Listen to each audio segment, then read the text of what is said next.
This is Suigi. He's the greatest speedrunner in the world. This is me. I've never speedrun a game before. Suigi has earned his title by simultaneously holding the world record in the 5 most competitive categories in the most active speedrunning game of all time. His stats are impressive, but for a non-speedrunner like me, it's really hard to tell how talented he actually is. So, I'm gonna race him. I want to see what kind of tricks and skills go into being a top speedrunner. How hard is it actually to be at his level? I've barely played Mario 64 in the last 20 years, so here's my plan. Without any warm-up or practice, and only some very basic research, I'll first set a baseline time. Then, once I have my theoretical worst possible time, I'll research techniques to improve it, practice them, and put them to the test in a full, no-reset speedrun. There are 3 things that I'll be testing. First, I want to see how much better than an average player an expert is. Second, I want to experience firsthand what kind of tricks go into completing a speedrun. And lastly, with only a limited amount of practice, how much can a player improve in a short amount of time? Because the point is to see how an average gamer would do, I only have 1 day to pull this off. Will that even be enough time to finish the run once, let alone leave me time to practice and improve?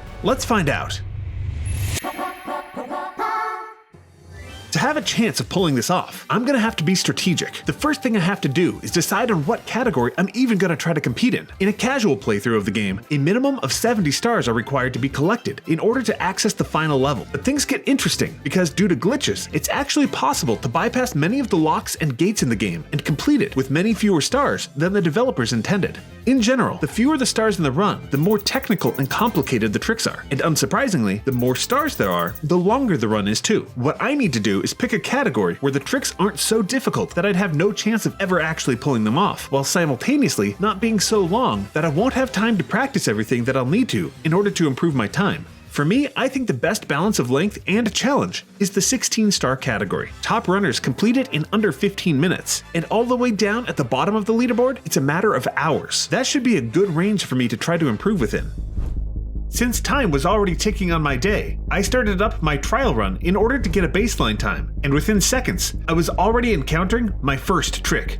In a 16-star run, there are 5 main tricks that I'm going to focus on. 2 are required tricks, which allow us to bypass the locks and keys that are otherwise required to reach the ending. And 3 are nice-to-have tricks that save small to medium amounts of time with a good risk-to-reward ratio. The first optional trick comes immediately at the beginning of the game. When crossing the bridge to enter the castle for the first time, a Lakitu will interrupt Mario to explain camera controls. Since this was one of the first ever 3D games, having a primer on camera controls was valuable. But in 2025, I think we're good. The way Lakitu skip works is pretty simple. The cutscene that plays when Mario approaches the castle is triggered when he steps on any of this part of the bridge. But luckily, due to an oversight by the developers, there's actually a tiny sliver of the bridge that's safe to stand on. With the proper movement and a well-timed long jump, Mario can maneuver around the in-game trigger and skip the cutscene entirely without taking any time to set up the jump. It's a 10-second time skip for relatively low effort, and if the trick fails, the worst thing that'll happen is that I'll have to jam buttons to bypass the tutorial, which is exactly what happened during my trial run.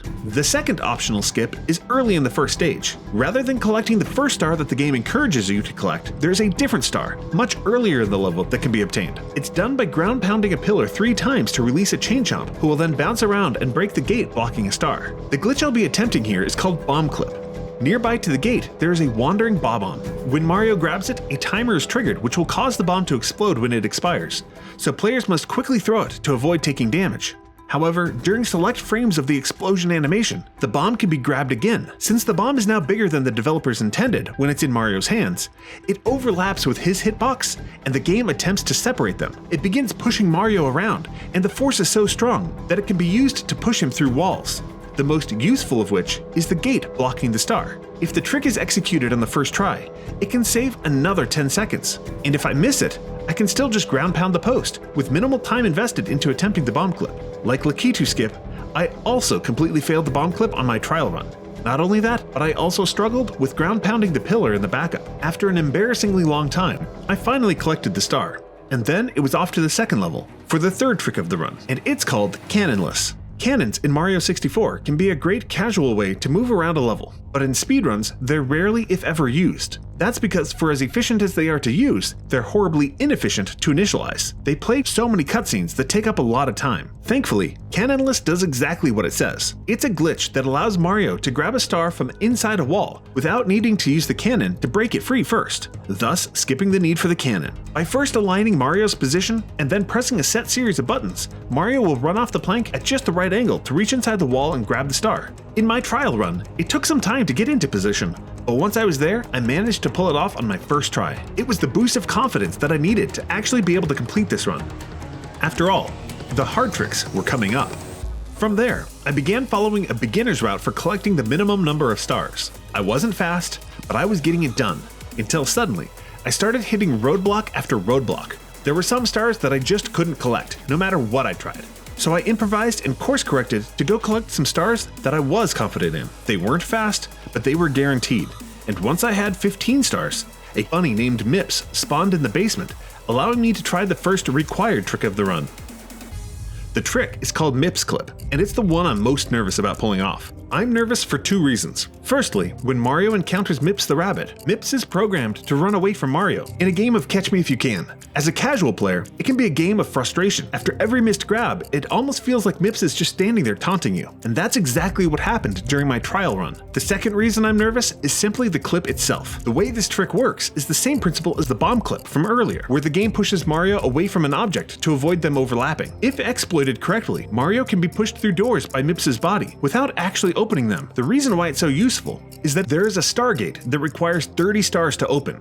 Collecting that many stars takes quite a bit of time, but clipping through the gate can be done in a matter of seconds. The catch is, that's in the room adjacent to where Mips spawns. Before I can even attempt clipping through the Stargate, I must first get Mips there. And this is where my real concern is. Since Mario sets him down to pass through regular doors, it means that Mips clip doesn't just have to be done once, but it has to be done twice, back to back. Once to get Mips to the Stargate, and once again at the Stargate. During my trial run, I'd get lined up, drop Mips, and nothing would happen. Again and again. I just couldn't clip into the door. When I finally did have success in clipping through the door, when I turned around to grab Mips, my hands would go through them, and I'd have to start again. The camera is challenging, grabbing Mips is challenging, and overall, it's just a finicky trick to pull off. I tried again and again, and nothing seemed to work, before suddenly, I just had success. Yes! But that was just the first door. I had to do it again to actually get past the gate. All told, my attempts at the Mips clip took just under 10 minutes. I'm gonna have to improve that a lot if I want to get my time down. The final trick needed to pull off this run is perhaps one of the best known in speedrunning, the backwards long jump. I'm not going to go too in depth, since it's been covered more than perhaps any other glitch in all of video gaming, but the long of the short of it is this. Mario's long jump has some interesting properties that can be exploited while on a slope or a staircase that let him build up a near infinite amount of backwards momentum, and once Mario reaches a certain speed, he can go through walls and get to places where he shouldn't be allowed. This is how the final two barriers in the game can be skipped, but I've seen many speedrunners lose a ton of time to failed attempts, so I was prepared for this to be a struggle.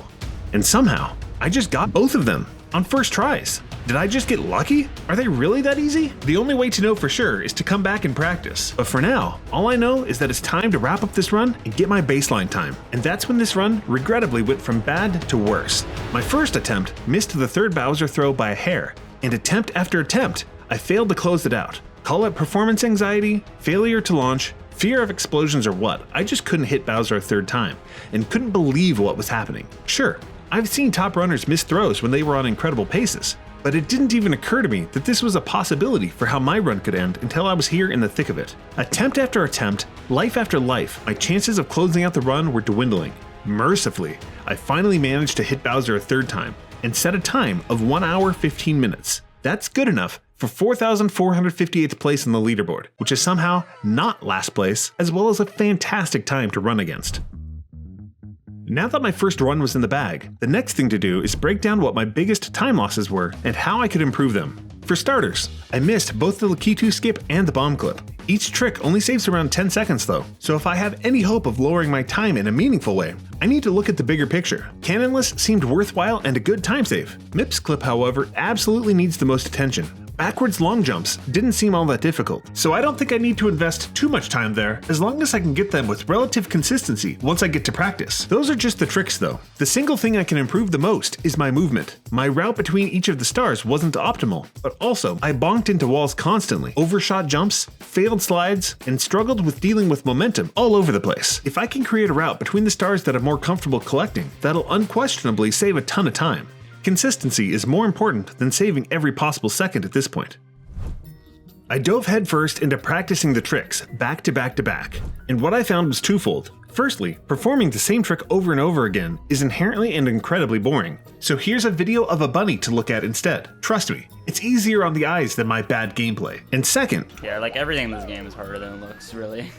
Even the tricks that are claimed to be super easy were much harder than expected. There were no shortcuts to getting good, and there was nothing else to do but just put in the time. So I researched, practiced individual tricks, techniques, and routes, and in the end, I came up with something that I think I'll have a decent shot at being competitive with. Now that I've put in the reps, it's time to see how it all comes together. I'll also be putting up Suigi's run next to mine as a direct reference to see how the best in the world is versus me. I'm extremely confident that I'll be able to lower my time. The only questions are, by how much, and how much ahead will Suigi be? Ready, set, go. I started up the run, and right off the bat, just like what happened in my trial run, I missed Lakitu skip.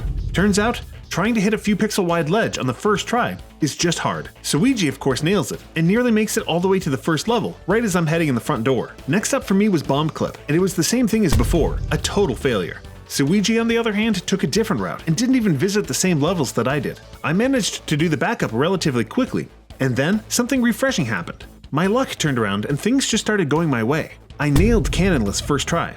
I began collecting star after star and really got into a rhythm. I did still have an odd death here or there, which accounts for a medium amount of time loss, but this was a no reset run, and for the most part, things just went really well. But for as fast as I felt like I was going, it turned out that right as I was making my way through the first Bowser stage, Suigi beat the game. Oh my god! Oh my god! What? I guess that's no surprise, considering he is the best in the world, but I was hoping that I'd at least do a little bit better. I wasn't done with my run though, and I had a lot to go. Once I collected the 15th star, I made my way over to Mips and prepared for the worst. I just couldn't handle being laughed at by the little guy again. I got lined up and boom, I grabbed him first try. Step 1 accomplished. Next, I made my way over to the first door, got lined up, and bam! Made it through with Mips in tow immediately. Step 2 nailed. Was my practice actually paying off? I couldn't believe it. I made my way over to the Stargate and made it through in a matter of seconds. The progress I was making and the speed at which I was making it felt amazing. Suigi was gaining on me though, and he was getting ready to lap me, so I knew I had to pick up the pace. I collected the final star, bested Bowser for the second time, and made my way to the attic for the final showdown. The only thing remaining in my way was to pull off 2 backwards long jumps. Through practice, what I learned is that pulling them off is a stamina challenge. So while they are trickier than I first gave them credit for, they're really not too challenging as long as you can press buttons quickly, and I made my way through after a couple of attempts. With Suigi hot on my heels, I made my way through the last level of the game and threw Bowser into 2 bombs back to back. Provided I could manage to clutch it out, I was going to make a significant improvement to my time. All I had left to do was throw him into one final bomb, and then I just missed. Complete whiff. Clutching at the ending when there are actual stakes on the line is genuinely tricky, even if my stakes are really low. Thankfully, my practice did pay off, and I managed to close it out on the very next throw. My final time was 34:41, which is a 40-minute improvement from my trial run, and good enough to land me at 4,230th place on the leaderboard. I'm super happy that I managed to cut my time more than in half, and to have gained over 200 spots on the leaderboard. I'm not at all disappointed that I lost to Suigi either.